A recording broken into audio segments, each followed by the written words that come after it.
Great, and I am Tom Swip, owner and founder of Swip Systems. We're an information technology company, so we're an app builder. So for the last 20 years we've been building every kind of app you can imagine, from Windows apps to web apps to mobile apps, apps you find running on little devices in plant floor facilities. If there's an app out there like it, we've probably built one of them over time. And today we're here to talk about how to make mobile apps a reality. So as you all know, there's a lot of people out there with a lot of different mobile app ideas and not really sure how to get started with them. You know, some of them start with that burst of inspiration, and you know, they stop at that point in time. And these are just kind of some helpful techniques and tips that we follow in our own practice, and we help our customers follow just to make it through the process and get down to the end game. So we'll just kind of go ahead and get started here, and I'm just going to kind of walk you through the process itself. So as most mobile apps are, there's a glimpse of inspiration, and like I said, a lot of apps stop at this point in the process.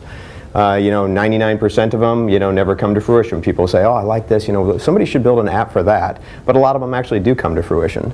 So there's that glimpse of inspiration. You might be sitting at work. What we've noticed is that it's got a lot to do with the niche that you're familiar with and the niche that you're in. So, you know, depending on what industry you're in, you see a need, fill a need. I'm sure you've heard that saying before. So it all starts with that glimpse of inspiration. And from there, most people realize, I don't know anything about building a mobile app. So that's the biggest challenge that most people run into, is they don't know how to get started. So that's what we're going to kind of walk through today, is the steps that it would take to get through the process of actually building that app. So one of the first things that we recommend people start with is wireframing. Wireframing is essentially, if I were to draw up on this whiteboard with a whiteboard marker, but do that on the web, it's a way of collaboratively creating mock-ups of different mobile applications, different screen layouts, different iterations of development, so that you can quickly and efficiently flesh out the technology that you're looking at. There are a lot of different ones out there. One that we like out there is called Balsamic. It's kind of a little whimsical wireframing tool. It literally looks like you drew it up here on the whiteboard, but you can do it on screen. You can do it through collaboration. It's all browser based, and the moment I make a change, in a couple of seconds later it will actually refresh on your end, and you can actually collaborate on that even in a virtual environment. So first thing to do would be to wireframe it. This really helps you flesh out the app to the point where you can see all the different screens that would be involved, where the different buttons would be placed, where the different drop downs would be placed, where grids would be placed, where links out to other websites maybe would be placed. Video, everything, there's all these components that you can quickly drag onto your platform or onto your canvas, and then move them around and shuffle them around to get to the point where you have a good UI, user interface, or UX, user experience, that flows very nicely through the screens and helps your user work their way through the process. So after wireframing, then we recommend going for a minimum viable product. So not most valuable player in this case, but minimum viable product, illustrated by that graph up there. Most people would have a tendency to try to fill the whole graph. So what they're going to want to do is build every single feature that would be out there, because they want the customer to come in, take a look at it, and think, wow, this is really super cool. But what that leads to is called scope creep. And the problem with scope creep is it'll kill a project. So those of you that have been involved in the mobile development, you can know that you can scope creep a project indefinitely, to the point where you never bring the product to market. So you've got to have a minimum viable product, what you think your customers need, what you think that your technology needs, what you think that you want to present to the public, and give it to them. Once you have that minimum viable product, you can always build from there. But what you're going to notice, and we'll talk about this a little bit later, is if you try to go for the full featured product, you'll get it out there and your customers won't like maybe the majority of your features, half your features, 25% of your features. It's really hard to say, because you've kind of developed it in a bubble or a vacuum and you don't have any input from them. So the idea is to go for the MVP, get the minimum viable product ready, and then let the customers give you feedback on what they want to see in version 1.1, 2.0, and on down the road. So this is a good way to get product to market faster and more reliably, and most importantly on timeline and within your budget. So one of the big decisions that you've got to make within a mobile application is whether you're going to build a native web application or a web-based application. A native application is something that will physically run on your iPhone, Android, Windows phone. A web application will look a whole lot like a native application, but it just won't have quite the same feel, and it'll run in Safari on your phone or something like that. If you've ever been down like Silver Dollar City in Branson, they've got a web-based application, and the drawback about that is it's always reliant on your internet connectivity, whereas you move through the park, the connectivity is not very good. It's reliant on your internet connectivity to do everything that it needs to do, so it'll have a tendency to stop and pause and things like that. If it's a field service application where somebody, for instance, might be down inspecting an elevator, for instance, down in an HVAC room or a mechanical room, they won't have the connectivity down there, they won't be able to use the app. The other reason that you might use a web app is just its rapid development. You can develop it once for multiple platforms, but sometimes you'll find that the technology that you want to implement into the app is not really supported well by a web-based application. So, you know, if you get deep into the GPS, deep into the camera, deep into video processing and things like that, you'll find that you won't necessarily have as robust of a platform with a web app as you will a native app. Now, on the other side, a native application, it will go into what you could call an online-offline mode. So if I go down into that same mechanical room, I have no Wi-Fi, I can quickly just pull out my application, continue using it, and then once I step back into wireless coverage, I can zap all that information up to a centralized server or download more information about the job I'm working on, anything along those lines. So there's a definite decision point that you have to make there. Web applications will generally be cheaper. They will generally be faster to build because you only have to make one of them. Native applications will generally be a little bit more expensive and will generally take a little bit longer because the code's a little bit more involved, and more importantly, you have to build multiple of them. I used to flip pizzas at Sbarro's when I was in high school and early college, and one of the lessons that I learned is if you can make a pizza and if you make a pizza and lay it down, I could quickly ask Jen, hey, can you replicate that? And Jen could come in there and replicate it, where if she had to create it from scratch, it might be a little bit more difficult. Mobile apps are that same way. Pick a platform. So let's say iPhone, for instance. Pick your platform, stick with your platform, develop your platform, and then once you've got that mostly fleshed out, use that as that pizza cookie cutter approach and move over to your other platform so that you can use it as a cookie cutter or a template for your other app. There are a lot of similarities between Java, Objective-C, Windows development that you can copy from one to the other and therefore use it. Okay, next thing, partner up. Find a good developer. You know, your buddy that knows mobile, a company down the street from your business that knows what they're doing, you know, find a good partner. And this is really key because they're the ones that are going to take what your ideas are, your concepts are, your money, your time, and they're going to produce something out of that. And what you want produced out of that is obviously something that is functional, is within your timeline, is within your budget, and meets really the end goal of the user. So two things here, innovate with agility. The rule of innovation is fail fast, fail often. And that's what you should do with your mobile app. And using a tool such as a development technique such as Agile will allow you to do that. Agile is all about rapid iteration. So it's all about producing something, turning it over to the customer and users so that they can give you feedback immediately and you can produce something else. So when I say innovate with agility, fail fast, fail often, be agile about it, be quick about it, and quick on the iteration side so that you quickly get your feedback and you can quickly implement it into a better product for your end users. Your prototype group is incredibly important. So they are going to be the people that provide feedback. They're going to be the people that really evaluate your work and everything to date. They're going to be the people that will either make or break your product feedback loop. So you got to pick somebody that's good. Sometimes a potential customer is a good opportunity. Sometimes you can get a user group built up around the application. But just basically you need a group that you can bounce this off of because you're not going to be able to develop it in the vacuum. You need to be able to take it to people and use that feedback loop to get instant and immediate feedback on the pros and cons of the application. So who you select and how you use them is very critical. And last but not least, go to the stores.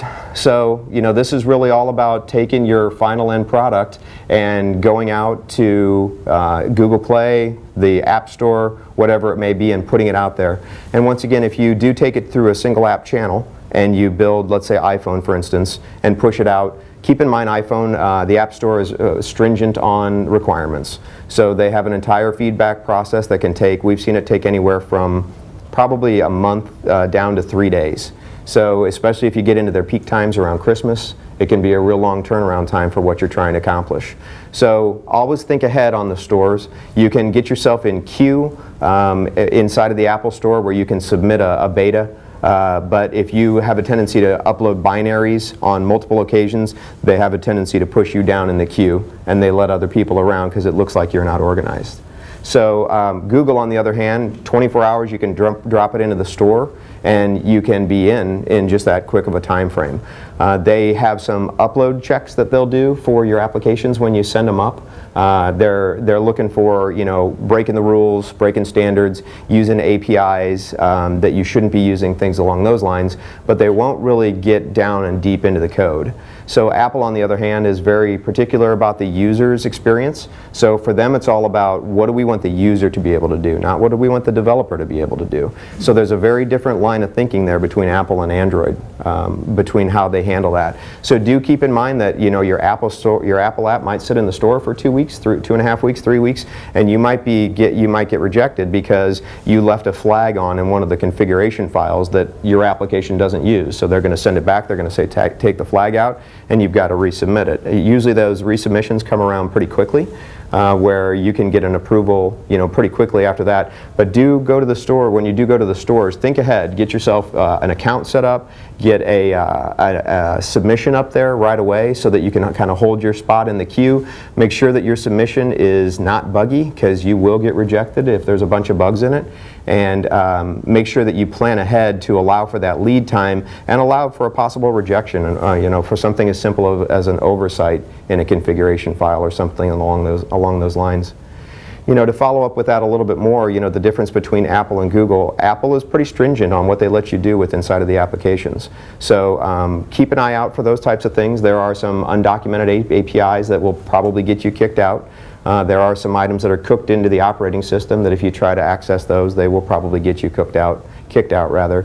And then on the other side, Google letting things in so quickly, there's a tendency, you know, for some malware and things like that to be submitted with applications. So just make sure that, you know, you're looking at your code. You've always had good control of your code. You know your developer. You're not submitting something into the store that could be, you know, something that could be detrimental to your users and in the long run. So plan ahead. Get an account set up, get everything that you need. The submissions are cheap, 99 bucks I think for an Apple, 199 for an enterprise developer. So it's not expensive. Just think about that and plan ahead so that when you are ready to go. What about Windows? Windows, you went into some detail on Apple and iOS. yeah, you know, Windows is so, I'm not going to say immature on their store, but they're nowhere near to the level of Apple and Android. So the stringency is not there. The turnarounds from our experience, the lead times are not there. They don't need to be as long. I think they're still kind of coming of age. You know, there's a lot of apps out there. There's a lot of developers doing it. I think this is their year to shine, though. I really do. You know, there's a lot of untapped markets out there. Their hardware is getting better. You know, they were kind of laughed out with the initial Surfaces, but their Surface 3s really are rock solid. So we primarily develop with Apple and Android. We don't do a lot of Windows Phone development just for those reasons. If a customer comes to us and says, what do you want to build? We usually build Apple and Android, but that doesn't mean that we won't be doing a lot more Windows Phone. On our website, we're primarily a Microsoft shop. We also do a lot of Java development. We also do a lot of PHP development, but when it comes to these two, we primarily do Java and Objective-C. And that's one of the big points about the Microsoft going forward is that the developer pool is already out there. They don't have to learn Objective-C, which, you know, if you knew C++, C, you know, you're right in the same category. But the .NET development pool is one of the largest pools in the world. So it's not going to be hard for people to use the Visual Studio environment to quickly start building mobile applications. So that's kind of it in a nutshell. You know, if we run through things really quickly here, I'm going to just back out of the presentation just to do a recap. So first and foremost, a lot of ideas never take off. So, you know, people have that moment of inspiration and they never know what to do with it.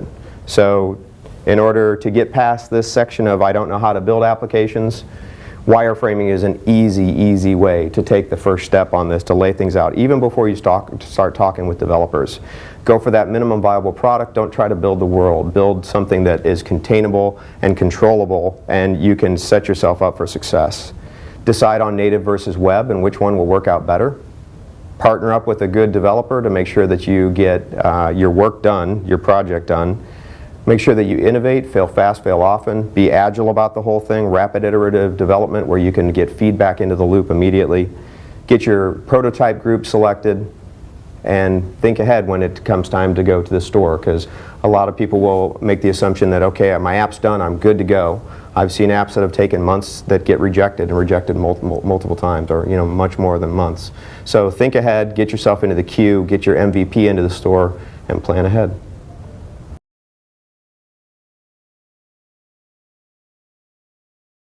It's a great question. Applications vary wildly by what they need to do. Number of screens, complexity, business rules, graphics that you need created on the design side. There's a big difference in how an application could be built. So, from a budget standpoint, until you would actually get through maybe the wireframing phase and know how many screens and know what the functionality is and things like that, there's really no way to budget it. But that would be step one, to get into a layout and figure out what it is that you're trying to accomplish and then move forward from there.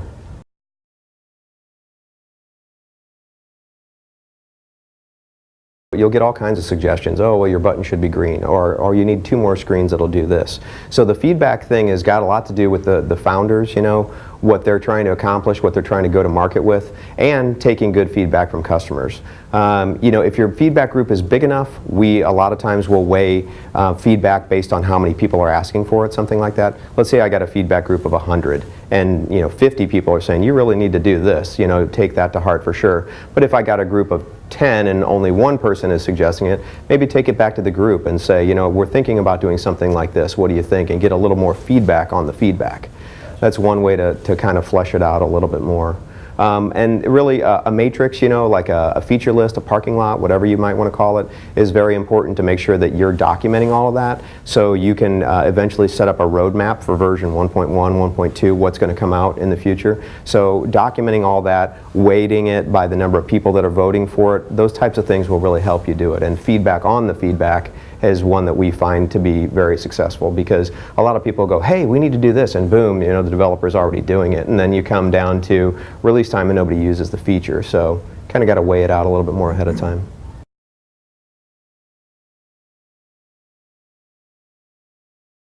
Keep in mind that as soon as I get the application on my device, I can reverse engineer it and I can do anything I want with it. I can produce the code, I can recompile it, I can change one thing, and I could technically come out and brand it as my own application. So with something like HIPAA standards, which we do a lot with on the website, minimum fine's about $250,000 to the company. You really have to think about where the data is going to reside. So that's a case where I would think that a web application, depending on the feature set and what you're looking to accomplish, might be the better solution, where you're using encrypted data through an encrypted pipe back to the server, and you would store your data in a HIPAA compliant data center, things along those lines, and only pull small tidbits of information down to the application, so that whatever's on the application at any point in time isn't something that somebody would really need. And the real important part about HIPAA is it's got to be, just kind of like PCI compliance, it's got to be encrypted at rest, it's got to be encrypted in motion.